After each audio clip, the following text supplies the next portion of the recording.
everyone, welcome back for another deep dive. Today we're talking finances, specifically how to achieve financial fitness. And to do that, we're turning to a classic, the Total Money Makeover Workbook Classic Edition by Dave Ramsey. This book has helped tons of people get their finances in shape. It's packed with actionable insights and practical advice. For example, ever imagine living on half your income? That's the kind of transformation this book can inspire. That sounds amazing, but is that even possible? It is, but it requires a shift in mindset and a willingness to challenge some common money myths.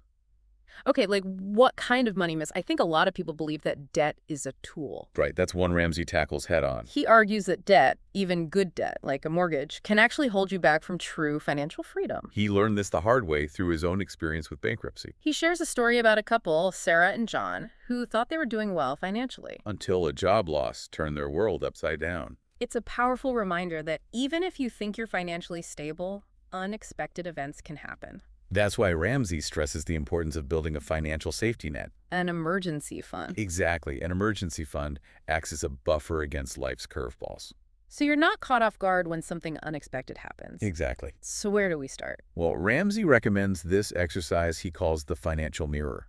What's that? It's basically a checkup for your finances. A financial checkup. Okay, I like it. It prompts you to think about all those big expenses. Like your mortgage or rent, car payments, student loans, credit card balances, all that. Exactly. It helps you see where your money is going and identify any potential weaknesses in your financial habits. He also talks about the hidden costs of car loans. Oh, yeah. He claims they can easily double the price of your vehicle over time. And what about those rent-to-own schemes? Forget about it. The interest rates can be astronomical, sometimes exceeding 1,800%. Wow, that's insane. Okay, so what about credit cards? We're constantly told to build our credit. Right, but Ramsey challenges that traditional build your credit mantra. Really? Right.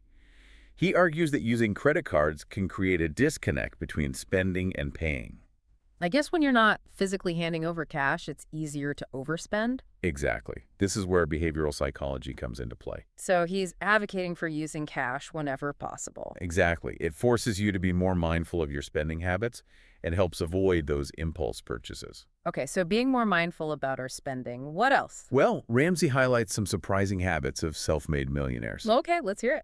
They tend to drive used cars and prioritize paying with cash. Used cars. Really, I feel like so many people prioritize having the newest, shiniest car. That's true, but those new cars come with hefty depreciation costs. Okay, so millionaires are thinking long-term and avoiding those unnecessary costs. Exactly. Interesting. What else? Ramsey has this great quote. I love his quotes. He says, if you're driving new cars with payments your entire life, you will literally blow a life's fortune on cars. Wow, that's eye-opening. Imagine what you could do with all that money if you weren't constantly making car payments. You could invest it, travel, give back to your community. Yeah, The possibilities are endless. I like that, focusing on the possibilities instead of being stuck in a cycle of debt. So speaking of getting out of debt, what about the debt snowball concept I've heard about? Ah, yes, the debt snowball.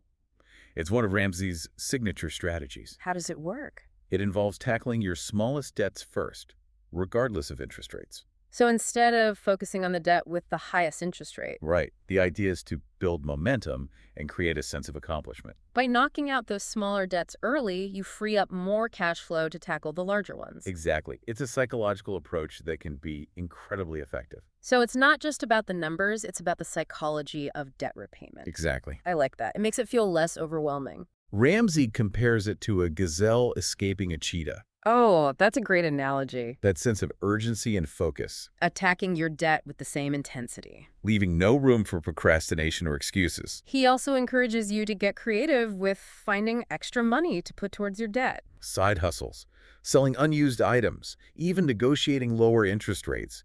Every little bit helps. Every extra dollar brings you closer to freedom. Okay, I'm getting pumped up about this. That's the spirit. So let's say we've tackled those debts and have a solid emergency fund in place. What's next? Now it's time to shift your focus to building a strong financial fortress. And the foundation of that fortress. A solid emergency fund. How much should we aim for? Ramsey recommends having 3 to 6 months of living expenses saved up. Wow, that seems like a lot. It might seem like a lot, but remember Murphy's Law. Anything that can go wrong will go wrong. Exactly. It's not about being pessimistic. It's about being prepared for the unexpected. Like what kind of unexpected things? Job loss, medical emergencies, unexpected car repairs. Life happens. You never know what's around the corner. And if you have dependents or a one-income household, it's even more crucial to have a larger cushion. So you can navigate those challenges without derailing your financial progress. Exactly. It's pretty scary to think that, according to a survey, almost half of Americans couldn't cover even 1 month of expenses if they lost their income. That's a vulnerable position to be in. Having a fully funded emergency fund can make all the difference in those situations. So we've got our emergency funds squared away. What's next on the journey to financial fitness? Well, now it's time to start thinking about the long game, retirement. Okay, retirement. That feels so far off sometimes. I know it can seem like a distant concept, but the sooner you start, the better. Because of compound interest. Exactly. The power of compound interest is truly remarkable. So how much should we be investing for retirement? Ramsey recommends investing 15% of your pre-tax income for retirement. 15%? That's a significant chunk. It is, but trust me, it's worth it in the long run. And don't forget to take full advantage of any employer matching programs. Oh, right. That's essentially free money. Exactly. What about different types of retirement accounts? Ramsey is a big fan of the Roth IRA. What's so special about a Roth IRA? It allows your investments to grow tax-free. Tax-free. Sign me up. It's a powerful tool for building long-term wealth. And how should we invest that money? Ramsey suggests a diversified approach, recommending a mix of growth stock mutual funds. So not just putting all our eggs in one basket. Exactly. He breaks it down into 4 key categories: growth and income, growth, international, and aggressive growth. Okay, so a balanced approach. He even provides a formula for allocating your investments. Making it easier to create a plan that aligns with your risk tolerance and time horizon. Right.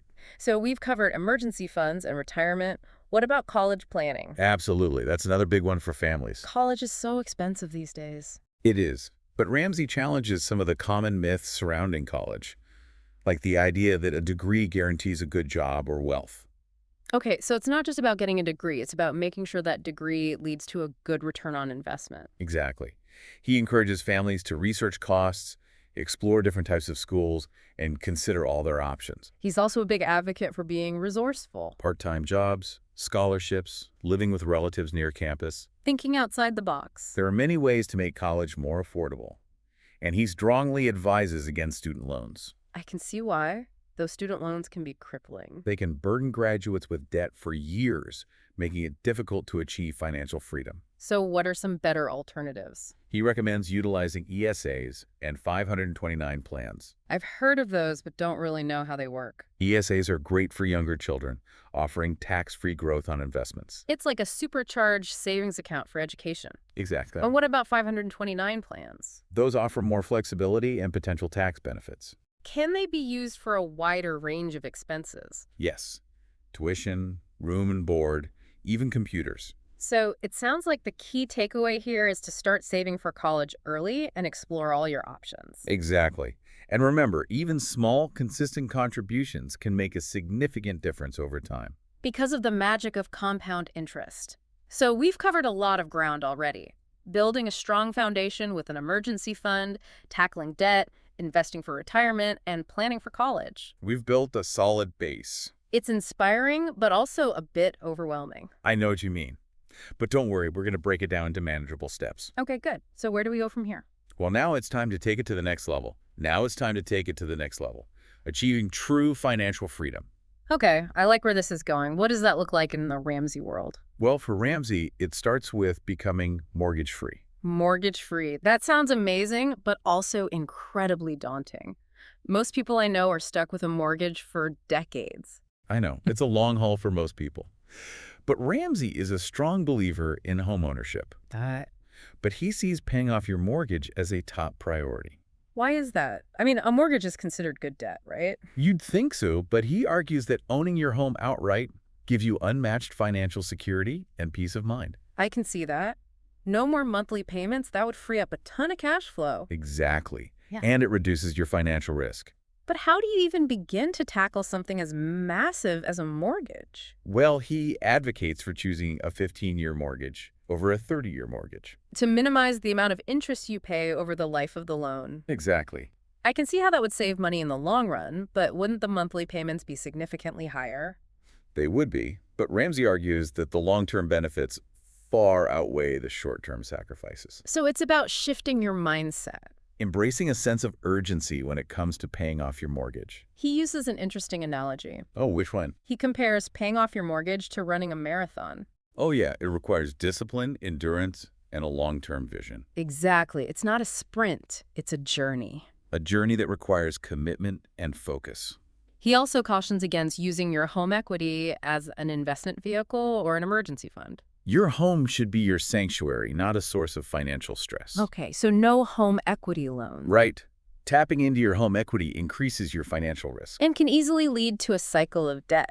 Exactly. It's like using your house as a giant credit card. Okay, I'm starting to see the bigger picture here, but I still have a question about budgeting. It feels like every time I try to create a budget, it falls apart within a few weeks. Yeah, budgeting can definitely be challenging.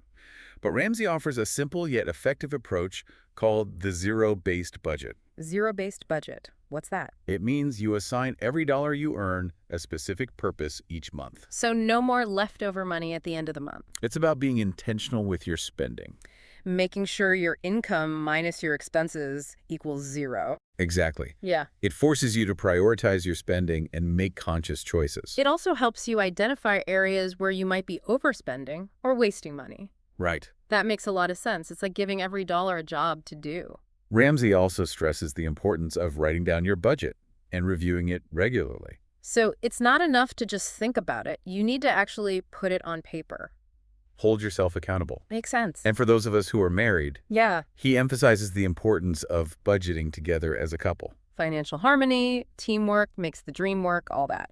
When both partners are on the same page and committed to the plan, it creates a powerful synergy. Okay, so back to paying off the mortgage. What specific advice does Ramsey offer? He provides a formula for calculating your mortgage payoff number. Okay, so figuring out how much you need to pay each month to become mortgage-free within a certain time frame. Exactly. And he encourages you to break down that big, scary goal into smaller, more manageable milestones. That's a great tip. It's easier to stay motivated when you have smaller wins along the way. Speaking of motivation, what about those times when you just feel like giving up? Oh, I know that feeling. Life throws curveballs. It's easy to get discouraged. What does Ramsey say about that? He acknowledges that the journey to financial freedom can be challenging, and there will be times when you want to throw in the towel. So what do we do? He encourages you to find creative ways to stay motivated. Like what? Visualizing your goals, celebrating milestones, finding an accountability partner. I love the idea of having an accountability partner. Someone you can check in with and share your progress with. It's incredibly helpful to have someone who understands your goals and can offer support and encouragement along the way. So, let's say we've followed Ramsey's plan. We're debt-free, including our mortgage. We've got a healthy emergency fund, and we're diligently investing for retirement. We've reached the pinnacle of financial fitness, right? What happens then? Well, that's where things get really interesting. Ramsey challenges us to think about the true purpose of wealth. So it's not just about having a big bank account. It's not just about accumulating money. It's about using your resources to create a life you love. Okay, I like that. It's about aligning your financial goals with your values. Exactly.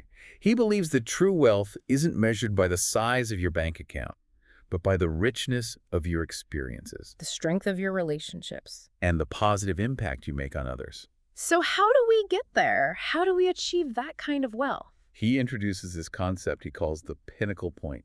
Pinnacle point? I like the sound of that. What is it? It's the point at which your investments generate enough passive income to cover your living expenses. Okay, so you're basically financially independent. You don't have to work for a living anymore. Exactly. It's the ultimate goal of financial freedom. But even if we reach that point, there's still the potential for wealth to become a problem, right? Like we were talking about earlier. That's right. Ramsey acknowledges that wealth can be a double-edged sword. It can make good people better and bad people worse. Exactly. It can amplify both our positive and negative qualities. So how do we guard against those potential pitfalls? How do we make sure wealth doesn't corrupt us? Well, Ramsey emphasizes the importance of maintaining a healthy perspective on wealth. So money is a tool, Right. Like any tool, it can be used for good or for ill. It's not the money itself that's the problem, It's how we use it. and how we allow it to influence our behavior. Exactly. Okay, that makes sense. So what specific advice does he offer? He stresses the importance of gratitude, Being thankful for what we have. appreciating what we have, not constantly striving for more. That's a good reminder for all of us. I know I'm guilty of always wanting more. He also talks about contentment, Being satisfied with what we have. finding joy in the simple things. And generosity. Yes, giving back to others. Using our wealth to make a positive impact on the world. What about raising kids in a financially secure environment? How do we make sure they develop a healthy relationship with money? That's a great question.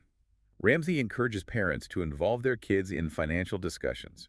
Even at a young age. Yes, even at a young age, giving them age-appropriate responsibilities to help them develop a healthy relationship with money So it's about modeling good financial habits. and passing on those values to the next generation. And not just handing everything to them on a silver platter. Exactly. He cautions against spoiling our children. Shielding them from the realities of work and financial responsibility. Right. It's about preparing them for the real world. Okay, that makes sense. Anything else on raising financially responsible kids? I think that covers the main points. He also recommends building a wealth team. Oh, right. We talked about that earlier. A team of advisors to help you manage your money. Exactly. Right. A financial planner, an estate planning attorney, and a tax expert. So you're not just going it alone. You're getting expert guidance when you need it. Right. But he also emphasizes the importance of taking personal responsibility. For your own financial decisions. It's your money, and you're ultimately in charge of how it's managed. Okay, that's a good balance. Seeking expert advice, but also maintaining control over your financial destiny. So, as we wrap up our deep dive into the Total Money Makeover, I'm feeling a mix of emotions. What kind of emotions? Hopeful, inspired, a little overwhelmed maybe, but mostly empowered. Like, I can actually do this. That's the feeling Ramsey wants to evoke. It's not about perfection, it's about progress. Taking one step at a time, making intentional choices. And building a life of purpose, abundance, and generosity. I like that. A life of purpose, abundance, and generosity. That's a great goal to strive for. Thanks for joining us on this deep dive into The Total Money Makeover by Dave Ramsey. We'll see you next time on The Deep Dive.